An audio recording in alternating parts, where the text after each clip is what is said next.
Hello and welcome to the Wellness Wednesday, moving through journey of Parkinson's stages of home care and housing. I'm Jenny Fierde, a community engagement manager for the Parkinson's Foundation.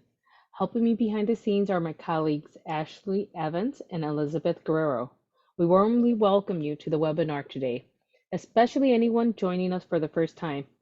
Please note we are recording today's presentation and you will receive a follow-up email from us with a link to today's recording and slides. We would like to know who is joining us today. Please take a moment to share your connection to Parkinson's disease in the chat button. Before we begin, we'd like to share a moment to share the mission of the Parkinson's Foundation. Every day and in everything we do, we are working to make life better for people with Parkinson's disease. To achieve our mission, we pursue three goals: improve care for everyone with Parkinson's, advance research toward a cure, and empower and educate our global community. Today's program is a great example of one of the things we are doing to help us meet these goals. One example of our mission in action is PD generation.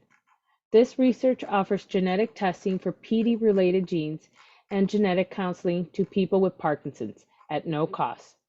Commit to helping us advance Parkinson's research today. Check your eligibility and enroll now to be part of PD Generation at parkinson.org PD Generation. If you're looking to get involved, we're excited to share our initiative meant to capture the community's perspective on various topics in Parkinson's disease. We hope that you'll join us by signing up for this initiative, where we'll invite you to complete a 10 to 20 minute survey on various topics such as mental health, telehealth, and care partner. We will always report finding back to the community, and you can learn more at parkinson.org PF surveys. Now, I am now pleased to introduce our speaker for today, Joan Hlas. Joan Hlas is a social worker who has worked at Struthers Parkinson Center, a center of excellence of the Parkinson's Foundation, for almost 15 years. She is currently the supervisor of the CREATE program, which encompasses the support and wellness programs at Struthers. While still serving clients in the clinic and facilitating support groups, Joan has presented at numerous patient, family, and professional conferences, helping to provide education and awareness of Parkinson's. Joan has also contributed to the Parkinson's community by serving on the Parkinson's Foundation Minnesota Mission and Outreach Committee, Moving Day Committee, Women and PD Initiative National and Regional Committees.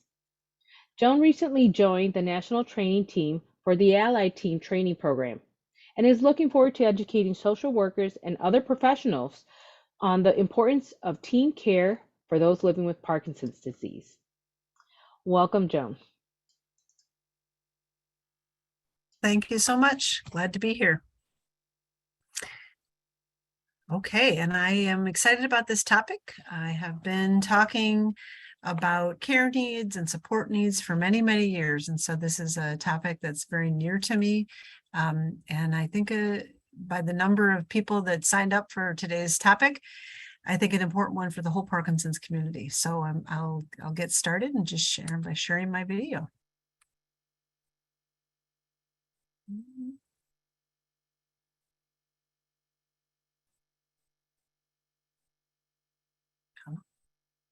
There we go. So, as you can see, my topic is called Moving Through the Journey of Parkinson's, Stages of Home Care and Housing. And I will definitely get into both of home care and housing a little bit more.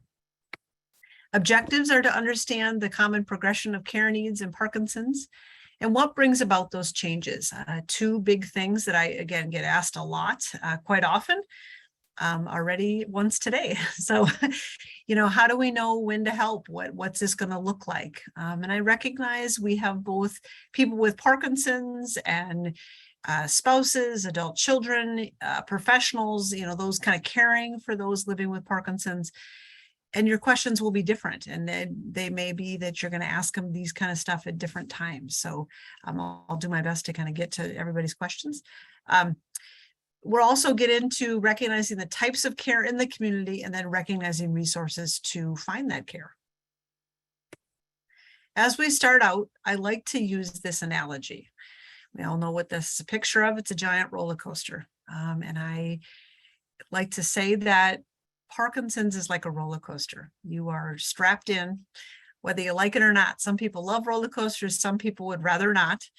The Parkinson's roller coaster, you've never been on it before. So you don't know if it's going to go a loop-de-loo, if it's going to go straight away and feel like, hey, I got this. And then all of a sudden it'll go through a dark tunnel. And you won't know what to do until it comes out the other side, and maybe you're okay then. So it's a tough thing. And just like someone with Parkinson's is in that roller coaster, often there is a caregiver or caregivers strapped in next to them, riding along the same loop-de-loos. So, and then I will add that some people, again, like that roller coaster and can handle it fine, and others struggle more. And I'm hoping I can shed some light to help you on that journey. My next two slides are kind of different ways to look at the path that we commonly see in folks living with Parkinson's when we think about how to add support. So this one is focused on options that people will commonly take as they think about support. We're going to start at the top. So at the top, we might think of folks with Parkinson's to recognizing that they need some additional support. And frankly, some of these are just practical based on where people are at on their journey in life in general, but certainly with Parkinson's. Yours truly is the daughter of mid-80-year-old parents who still live independently. So some of this stuff is even stuff I'm helping with, despite they don't have Parkinson's disease, but just it becomes kind of normal to help those friends and family who might need this kind of help. So it's help with chores, with driving, with medical appointments, which is the big role that I play for my parents, and organizing medicines and keeping up with appointments and follow through with all those pieces. A big piece might be emotional, checking in with people. How are you coping with this challenge and that change that's happening? So that's kind of that first level of support that most people with Parkinson's need, even from the get-go for most. Though again, as the years tick on, you'll start to gather and recognize that more and more support is needed there. Then there comes a stage, and we'll talk about that a little bit more in terms of how you can recognize that someone shifts to these different levels. But we come to a point where, is it okay that they just stay in their home with some help and modification, or is it time to move? There's different factors but certainly a lot of times the home itself is a factor. If you're in a home, a 3-story home with a big yard and lots of responsibilities, and frankly, the furnace is getting older, everything's kind of falling apart, if you will. And it just is a lot to upkeep and take care of, in addition to living and making sure you're taking care of your body and your health. That can just be too much. And it may just be whether that's you're brand new diagnosed with Parkinson's or been had it for many years, it may be just time to move. Okay. And so that might be where we go with this. And so then it divides out. If one makes the choice to stay in their home, you may look at needing home care. So both for physical and cognitive assistance, folks coming in to help you, even bits of pieces of, once a week they might come in, or that can obviously grow to where it's up to 24 hours, but certainly multiple days a week and different steps there. Or the use of adult day programs and things within the community to help people keep supported. And there's lots of resources within the community. If you went the path of deciding to move, then the kind of questions that one might ask is the person going to move alone? So if they're a person living alone with Parkinson's, obviously that's the choice, they move alone. Or if you are a married couple, does the non-Parkinson's spouse stay in the original home and their loved one with Parkinson's moves to a facility of some sort? Or do they move together to a multi-level facility? So having things like independent care and more nursing care, et cetera. And so again, we'll get into some of those different resources there, but this is a common path that you can see and choices that get made along the way. Here's another diagram that I created that also helps kind of look at it. I chose stairs because I firmly believe that a good way to look at living with and taking care of someone with Parkinson's is to think about it in steps and stages, and that everyone is different. And there may be times when you go up, meaning you need more help, and then sometimes you get to back down. COVID has taught us a lot of things, but it's taught us kind of vulnerabilities, right? I have seen many of my patients get COVID and be knocked out from it, even temporarily, have a lot of complications due to it. And so during the midst of it or post-COVID, shortly thereafter, needed more support. And as they regained and felt better, support was able to back off. And so that's kind of where you may go up and down. And the goal is to look at this to try to go one step at a time. It's really hard for people that go from no support to all of a sudden we have moved fully into a facility and they are just 24-hour care. It's a really big change for everyone involved, but certainly the person with Parkinson's. So if we can gradually add in help, it makes more sense.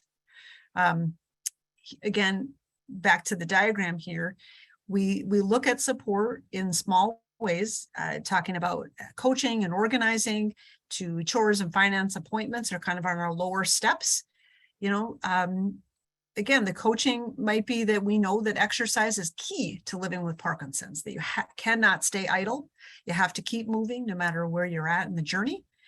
And how you go about that. It may need that the family member is prodding you along to get to that exercise class, or they're driving you to the exercise class, or you have a friend, a neighbor that says, hey, I know you need to walk. I need to walk too for my own health. Let's go on walks together. And so if you're sitting there and thinking about this and you're still early in this, how can you recruit that help, and how can you accept those pieces? If it skates off moving up the ladder, maybe it's time to start accepting help now. As things get trickier, there will be, more and more help is brought in. Family and friends can suffice quite often for people, though if it becomes more personal care, sometimes it's tricky for, say, an adult child to help their parent in the bathroom or with a shower, and it feels a challenge to the boundaries. You may have to look at hiring in more professional help, and there's different types of that, and we'll cover that later. I also am a huge fan of adult day programs. The center in which I work has had a program or some sort of day function support for many, many years. Though it's morphed after COVID, we believe that giving people that level of support just during the day is a break from the routine at home, and gets people active and engaged with folks around them, but also for the caregiver is a huge respite and break for the day. And so I've seen adult day programs and such keep people at home for many, many years because of that break and that increased activity despite the level of symptoms.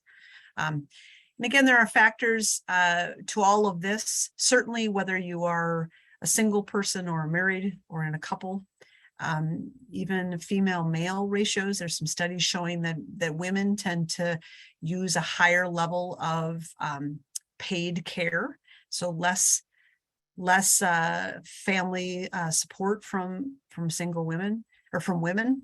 And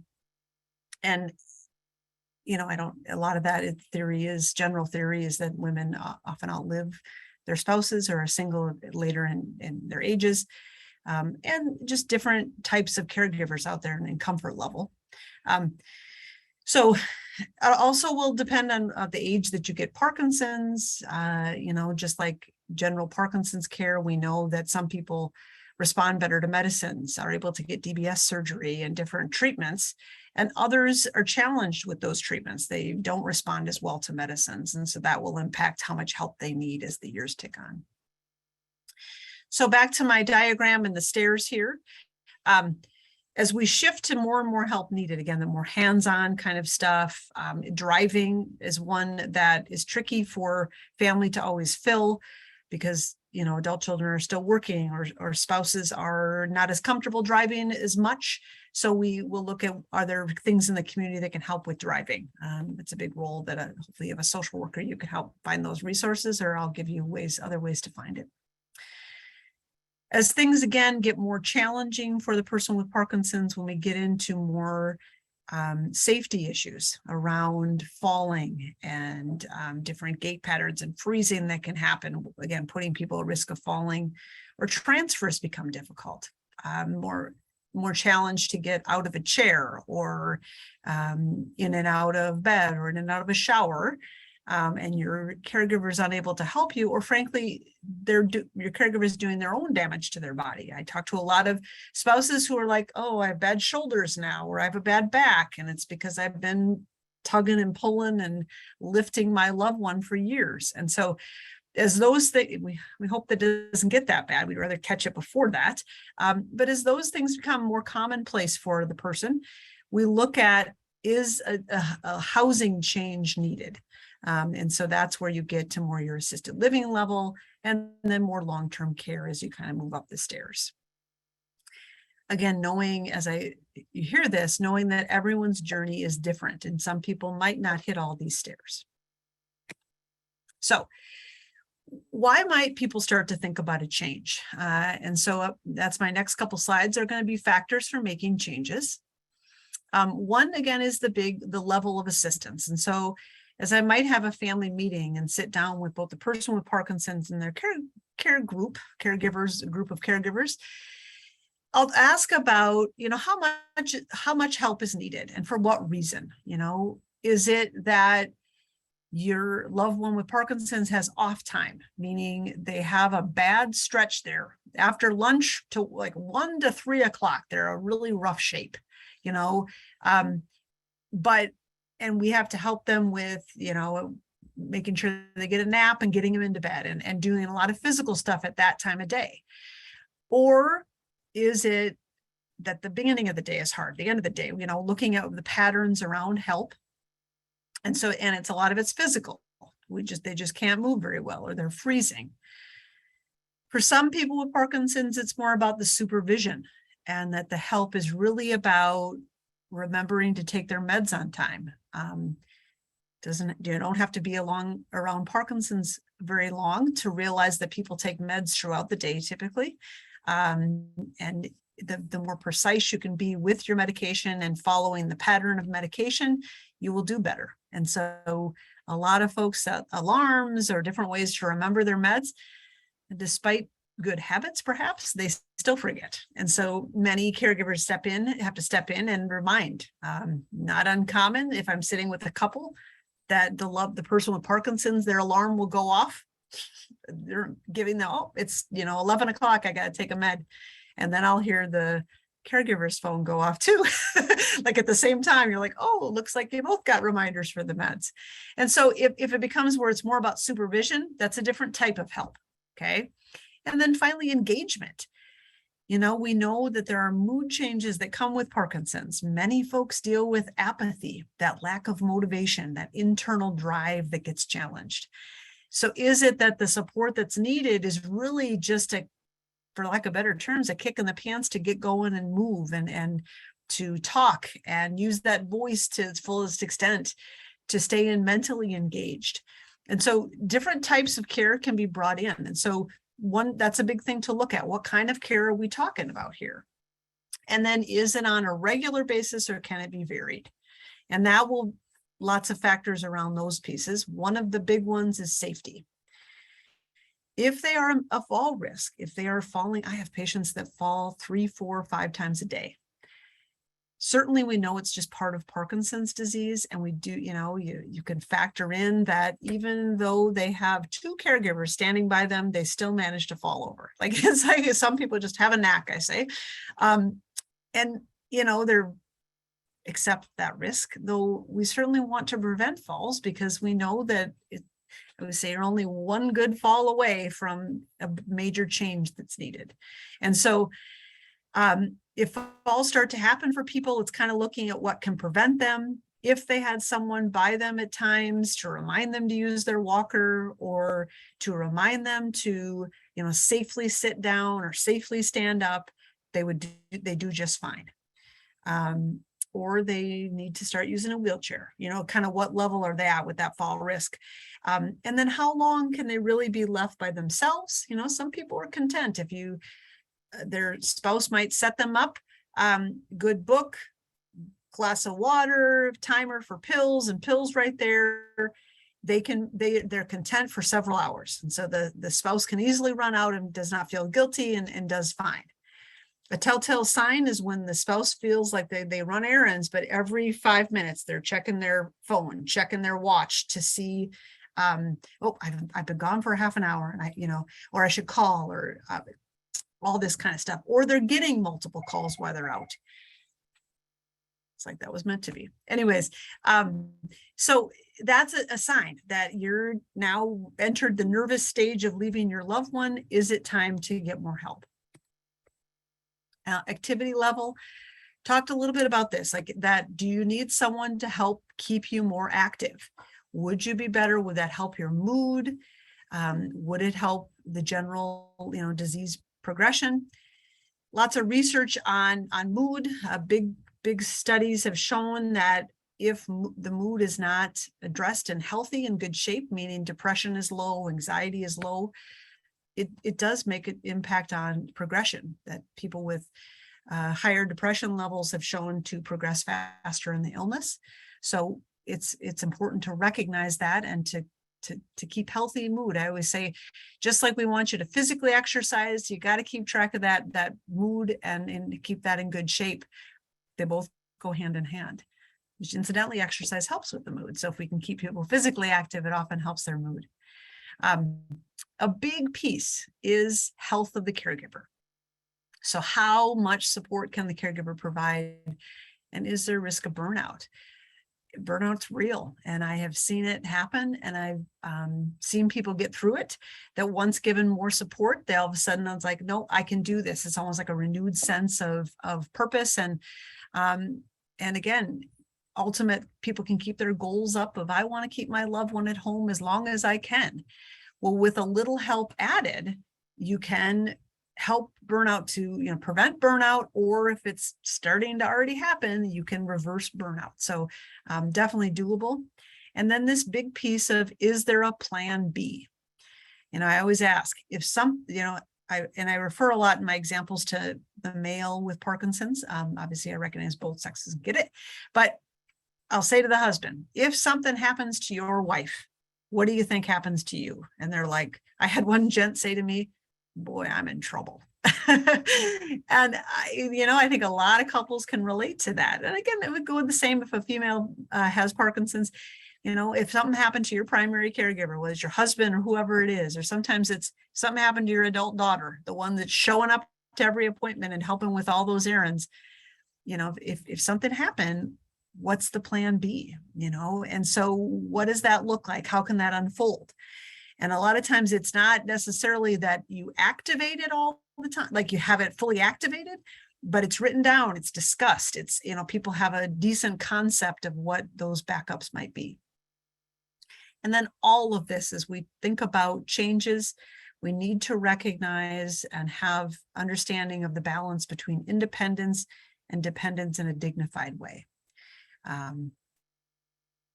Life with Parkinson's is challenged and it's hard, though it can be done gracefully, and people can still have independence, even though they're accepting help from loved ones, even though they're paying for care. They can still have moments of independence and feel like they're controlling it. And all can be done in a dignified way. And just a good reminder as we talk about this stuff. Okay, now we're going to dive into the different types of home care and how you start to access home care, and then I'll get into housing. These are our three big areas of home care. We have companion care. So those are our folks that come in to help more with the supervision of stuff, help more with that engagement piece that I was talking about. And I've seen a variety of things being used, and I've seen different terms used. My favorite is I had he was a bank executive, diagnosed in his 40s. When it came time to think about bringing in some support, well after his diagnosis, he was probably almost 20 years of Parkinson's before we were having this conversation.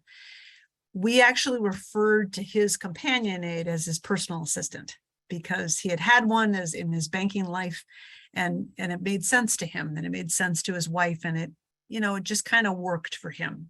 And so he and his personal assistant would run errands together. So his wife would hand them the Target list or a grocery list with a credit card, and that was their job. Now, could that person with Parkinson's have done it alone? No, it would have been overwhelming and difficult to carry things and keep track of things and all that sort of stuff. But with his personal assistant, he was able to fulfill that errand, helping her out, but also the idea that he could still be a part and contribute to the family. So different uses. I've seen people take folks golfing, even though they had a bunch of physical limitations. They took them out there, and one guy the aide would help him swing. So, I think you can be creative with use of different aids. So, but they're there to, again, help with medication reminders, etc. Then if things are more difficult, so you need more hands-on help, shower is getting more tricky and trickier, and you're worrying about falling and just not being able to take care of yourself in the shower, or dressing and grooming, or again, eating gets more complicated, and keeping track of the diet, bathroom use, etc., medication, you would need to move into the second one of this personal care. They're licensed at a different level, and each state will have different licensing of how these people are trained. And so you can kind of juggle that and figure out I'll talk about that in a little bit, of how you might decide what level to go at and who you hire for these different levels.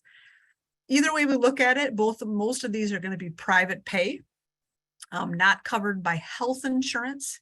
Some people planned ahead or had the benefit from work and took it for long-term care insurance.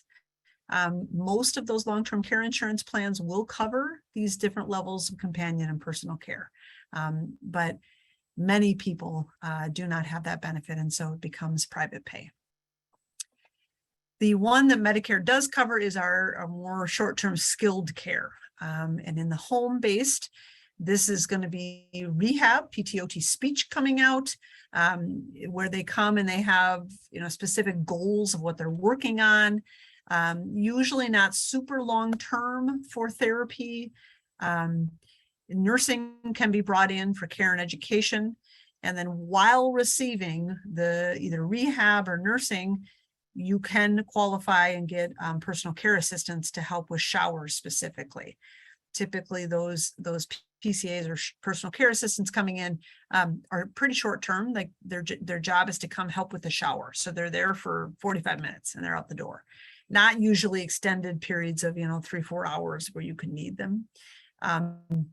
And most of the time, my experience has taught me that this care, though very helpful, not often seen as a respite. Usually they kind of have the caregivers right there, sitting in on the therapy, or because the time will vary. Sometimes the PT was only there for a half an hour, and so it doesn't really give you time to run out and do things. So, but very helpful, particularly post hospital stay or post major change in health.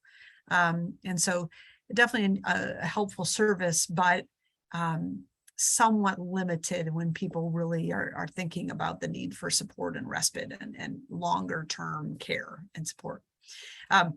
So just to kind of let that usually kind of sometimes a point of frustration, but it's the reality that we have. How one might learn more about home care is all states should have a state area agency on aging. Not easy to say, but easy to find and easy to find resources. So there's the website I put up there. Finding home care agencies, finding adult day programs. There's case management companies out there. kind of social workers for hire, I kind of call them in jest.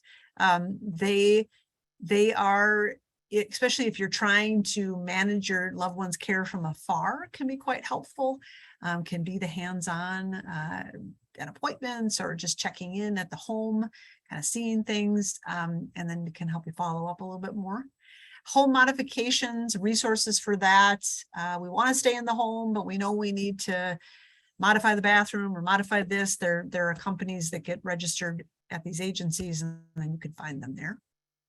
If you are a veteran, first, thank you for your service, your loved one service. But they have caregiver resources that are quite helpful. The VA can be a bit to navigate through, but definitely worth it. The veterans that I've seen that navigated through it, there are a lot of good benefits and resources for not only moving to facilities, but particularly staying in home. They have a lot of programs to keep vets in their homes. Whether it's use of in-home care or adult day programs, et cetera. Definitely worth checking out if you are a loved one or you're yourself a veteran. So there's the phone number, you can follow up on that. And then, word of mouth is pretty powerful. So is there a support group in your area, or is there a local Parkinson's chapter that a home care agency might have reached out to? We do, most communities or many communities have moving days, and a lot, at least at our moving day here in the Minneapolis, St. Paul area, we have a lot of home care agencies that have tables and booths, and you can learn a lot that way. And frankly, I always think if they took the time to come out to a Parkinson's event, they probably have a little bit of investment in it and are willing to work with you on that. And there's a great website that I refer a fair amount of people to. It's called care.com. It's a good place to hire your own private aid, and they have a variety of people that will put out leads there that you can grab onto. They also have good resources for learning about how to contract with people, how to, ways to pay them, ways to pay their taxes, et cetera, because that can be overwhelming thinking about becoming an employer, if you will. And so it's also a good website to kind of learn more about what you might be getting into if you decide to hire your own private aid. Just some tips about using home care. One of the things that is big, and I'll hear it as a complaint, is we hired an aide and they came out and they helped for an hour, but then they just sat there. And not to blame necessarily the person with Parkinson's or their loved ones, but I think there is a benefit in actually making a really good, solid plan. Even a good professional still needs a little guidance about what to do and how to help. What one client of theirs might like to do, the next client might not like to do, or maybe doesn't need help with that. And so I think recognizing that, yes, they've had some training and they have some understanding, but they don't know your loved one like you do. So lists of activities are great. What is your loved one's routine? Well, they get up at this time, and then they like to watch the Today Show, and then they like to have breakfast, and then they do this, and then they should do their stretches. And so helping walk through those activities and routines is really, really helpful. I also say, I know PTs and speech therapists and OTs and et cetera give exercises. I've seen them there, and I've seen families where they put them in a nice binder. And so have that care aide grab that binder or that stapled packet of paper with the exercise on it, and should be leading your loved one in those exercises. Make sure they're doing it safely. You might have to kind of watch them to see how they do. If you work with speech therapy, it may be that they're practice your ahs and such. Or it might be, what are other activities that they gave you? We're going to do karaoke, and we're going to sing, and we're going to do, word puzzles together, or play cards to do mental engagement. And so it's using those resources from the therapists that you've worked with or the doctors that you've worked with, if they had ideas for you to stay active and healthy with Parkinson's, have the care aides help with that stuff. And of course, they should have emergency info of how to contact you, when to contact you. You know, I've had care aides where they seem to call on everything. He wants peanut butter. Is that okay? Well, yeah, it's okay to give him, you know. And so I think you have to kind of sometimes set boundaries on that. Here's a good resource, Parkinson's Foundation. They have, hopefully many of you have heard of this book, Caring and Coping. It's a great book in their series of free books. It is called, the worksheet specifically that they have is called Orientating a New Home Care Worker. My tip for, as I hand out Caring and Coping book, is to read it in chunks, kind of follow those chapters. It's not usually a kind of a front to back, cover to cover read. It's more about where am I now and what do I need from this book, if you will. And so if you're thinking about hiring in-home help, they have a chapter on that, including this nice worksheet that can give you some ideas. And maybe you use the exact worksheet, maybe you create something of your own. As you're thinking again about hiring someone, you want to ensure they have a certain level of Parkinson's understanding. And whether that's they've worked with other people with Parkinson's, or maybe they're just open to taking on some resources. Again, back to the Parkinson's Foundation and the great resources that they have. You know, I have had care aides come into doctor's appointments and they're now newly working with this client of theirs. And we've provided them with books that they can look at. The nice way these books are laid out, they're not necessarily something that you have to read cover to cover. You can kind of go to, my client is dealing with this struggle. I want to learn more about freezing. So you can take a look at the book and learn a little bit more about it. When you're thinking about hiring help, there's going to be different ways, or bringing in help. There's going to be different ways you can find that. There's certainly many home care agents, well, at least in my area in the Twin Cities of Minnesota, many agencies out there. Maybe not so much in other areas, but there are certainly home care agencies that can be brought in. Or there is private pay. There are people that have decided they didn't want to be part of an agency and just go out on their own. My experience has taught me that many of those worked for agencies and then figured out that they actually could get paid more if they go private pay, had more flexibility. And so there are advantages to and disadvantages to both of them, probably. Sometimes it's just family and friends and working with what you have, that you have a bunch of people that are willing to step up and say, how can I help? You just got to organize them. And different tools out there to organize people for that. One of the tools that I've used is Google Calendars, where people can, you can put out your loved one's appointment, put out your appointments and where you may need rides to. And then friends and family can tap into, I can drive them to this, or I can drive for that. Or it may be, in the case of my husband's family, we rotate. So there's 4 kids, often 4 weeks in a month. Everybody gets a week, and that is your week to go visit dad and check on dad, you know.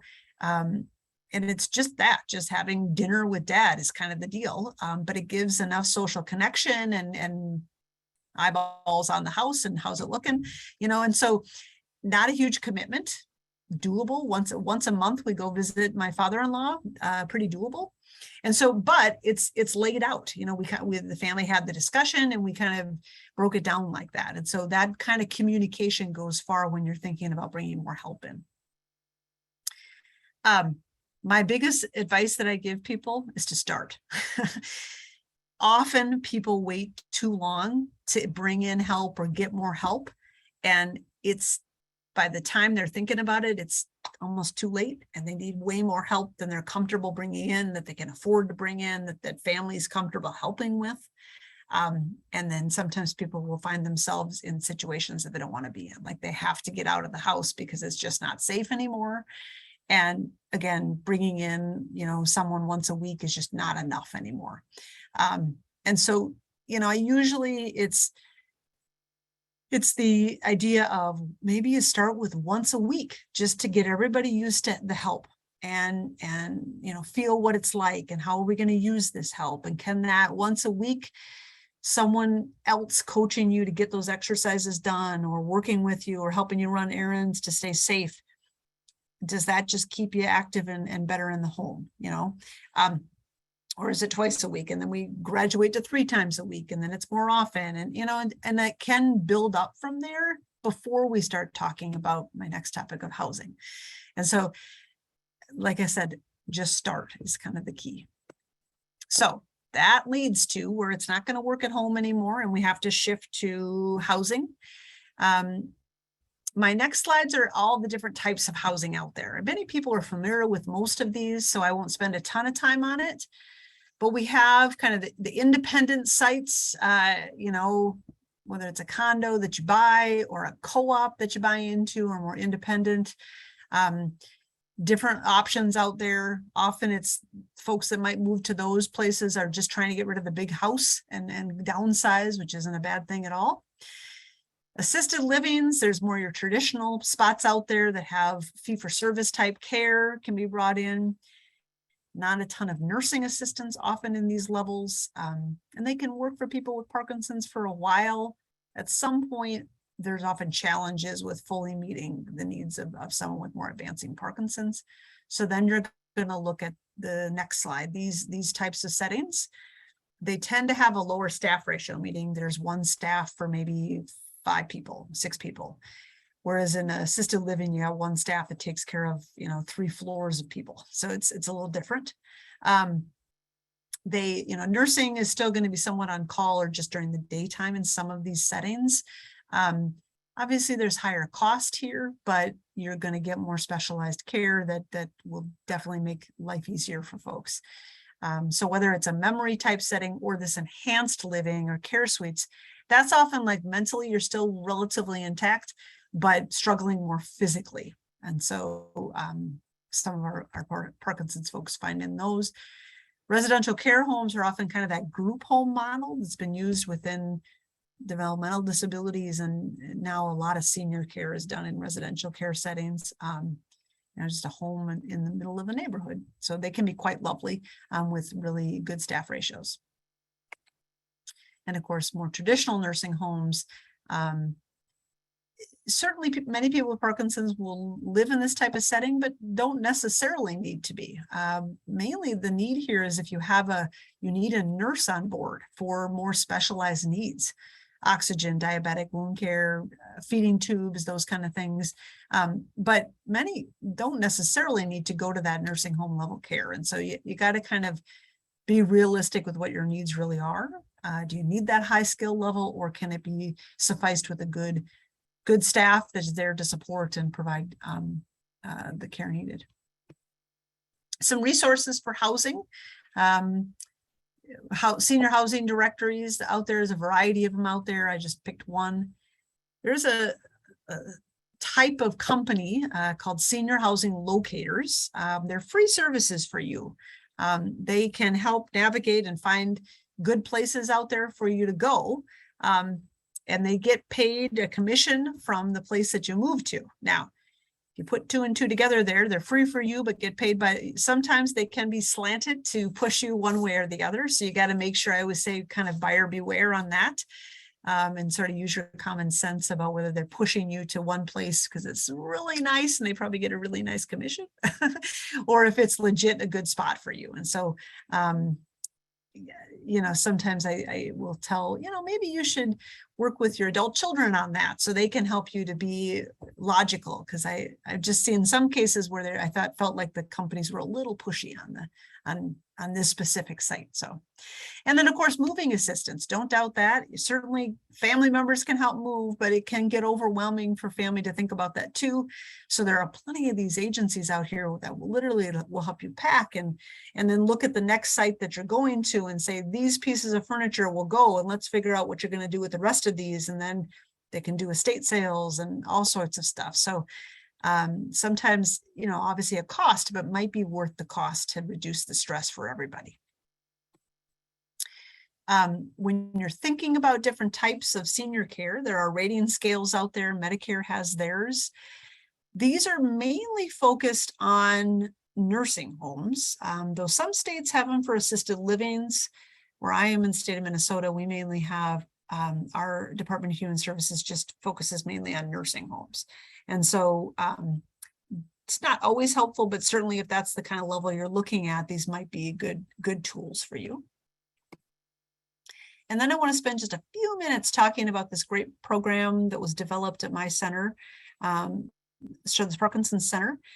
The goal of it is to educate care providers, and mainly those direct care providers, those home health aides that are coming into the home or coming into your assisted living apartment or wherever it is, about Parkinson's disease and the uniqueness about caring for someone with Parkinson's. So developed this acronym called TULIPS, giving people the time they need, that no one with Parkinson's does anything fast.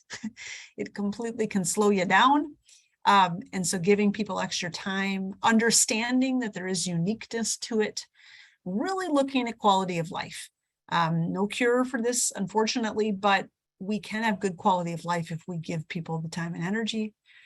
Increasing awareness, looking at pills on time, making sure that if the doc prescribes that pill at 8, 11, 2, whatever, that it's given at 8, 11, 2 and not given at noon or 10 or where, around it.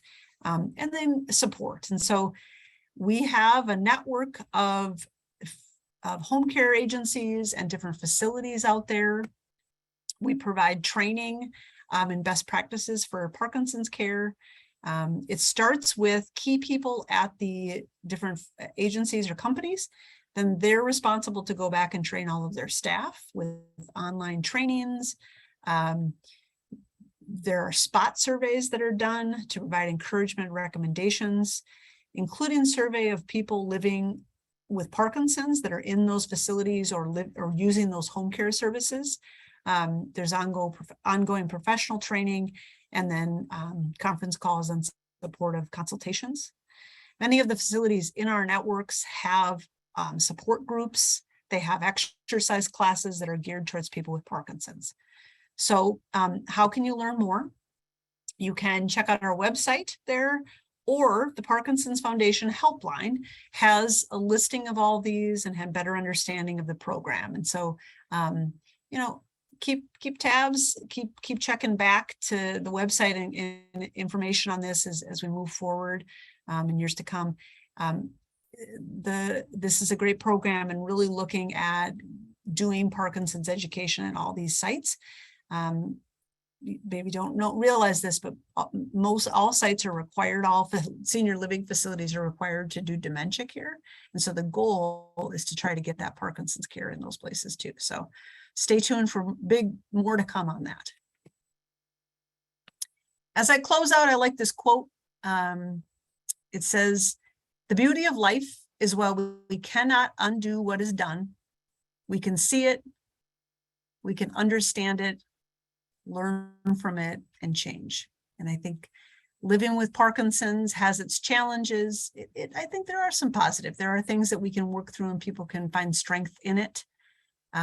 If they understand what they're going, keep their eyes open, work with each other on it, and we can make those changes to make life feel okay. So I thank you for your time. And I think we're moved to our Q&A section, just a few minutes off schedule. So That's all right. No, this worked out really well. So thank you, Joan, for this amazing presentation. And I hope it was very informative for many of you guys. And I really appreciated that one slide that you shared about the stages of PD and steps in care, because again, some of the common questions we did get from our registration was in terms of determining the thresholds and the timing of looking for assistance for help. So hopefully that slide was very useful for many of you guys. And as a reminder, we will send a follow-up email with Joan's presentation, as well as any additional resources from the Parkinson Foundation. Again, I want to remind you guys all that you can submit your questions with the Q&A function that you find on your screen, and we can add that to our Q&A listing questions.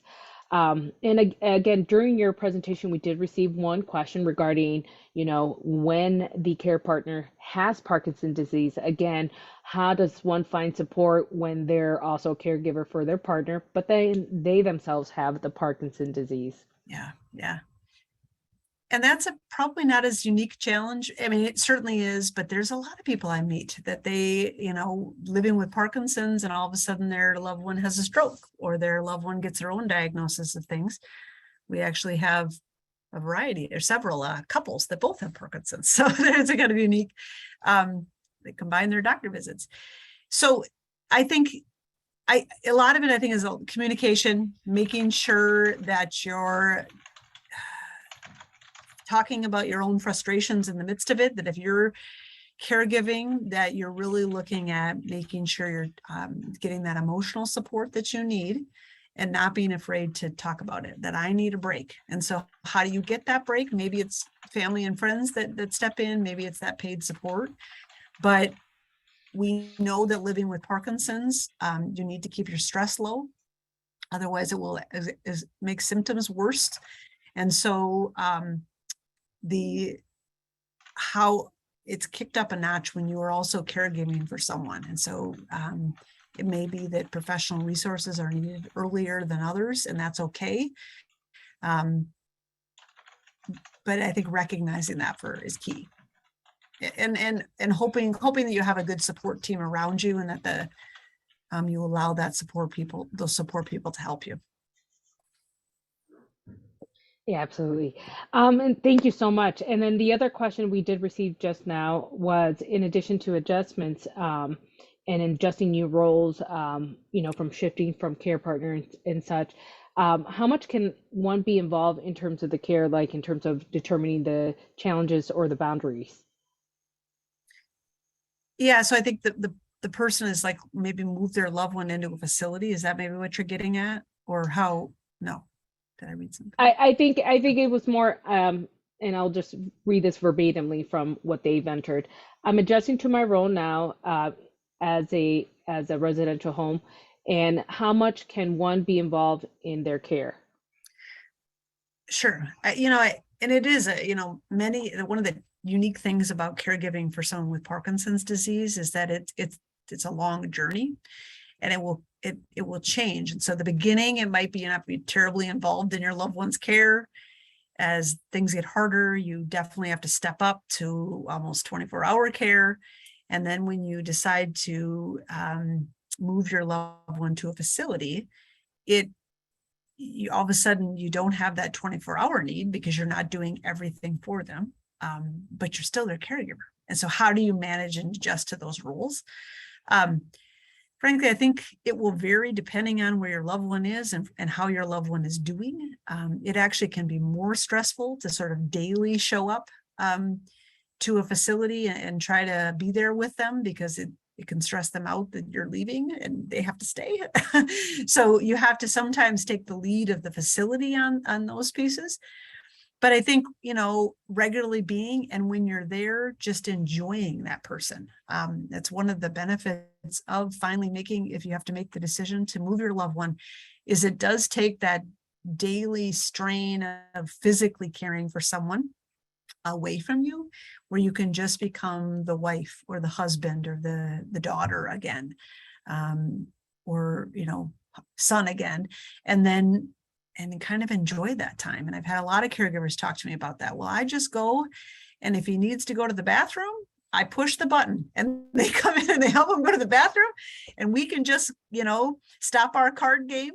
And then when he comes back, we restart the card game, and just lots of sense of relief in that. And so I wish that person well, because I think that there is a transition period as you try to figure out what to do there. Can have some bumps along the way, especially if your loved one wasn't real excited about moving in the first place, which most people aren't. That there's some transition time that's needed often. Absolutely. And you talk about the varieties, the different types of housing available, and that is very informative, because I think we typically, some may just only know the nursing home style or the independent, but it's obviously there's a variety that fits. And again, with these various stages of PD and steps in care, that, I find that slide very helpful and useful. And again, thank you for referencing about our coping and caring publication, because it is it's one of our most favorite book that many of our Parkinson community really commend us about. So again, that book is available on our Parkinson website under PD Library. So I hope that many of you guys, if you haven't had a copy, you may request that online, and it's for free. And we urge you to explore all the information that's put in there and the time and effort that's been put in for that book. Yeah. But again, I want to thank you so much for your time, for the presentation, and I hope that it was very useful and informative for many of you all that seen and received this information. So we're going to have a couple of just closing remarks, and I'm going to share my slide in a bit. Okay. Thank you for the opportunity, Jen. No, absolutely. Thank you, Joan. And as I mentioned, on behalf of all of us in the Parkinson Foundation, thank you so much. And many thanks to all of you who joined us via Zoom and and a follow-up email will be sent with a survey. Again, we ask that you tell us what you thought about today's program. And you also receive a link to today's presentation and additional resources that we referenced. And I also want to remind you guys that as part of PD Health at Home program, we offer this Mindfulness Monday, Wellness Wednesdays, and Fitness Fridays. Our next program is scheduled Monday, Emotions Teach and Guide Us on December 12th. And another thing we want to share is local programmings that are available virtually and in person. The Parkinson's Florida chapter is offering a Parkinson's in the Hospital program to learn how to stay safe during a planned or unplanned hospital stay. You can attend in person or watch the program at home via Zoom on January 14th at 10 a.m. Eastern Standard Time. For more information, please send an email to florida@parkinson.org. And if you have any questions after today's or any time regarding Parkinson, we always encourage our Parkinson community to reach out to our helpline by calling 1-800-4PD-INFO, or you can email them at helpline@parkinson.org. Again, you can use that same contact info to request free resources and educational book series like our Caring and Coping book. So I hope you take advantage of that helpline by calling or emailing to request those additional resources. We thank you for joining us today, and we hope you enjoyed the program.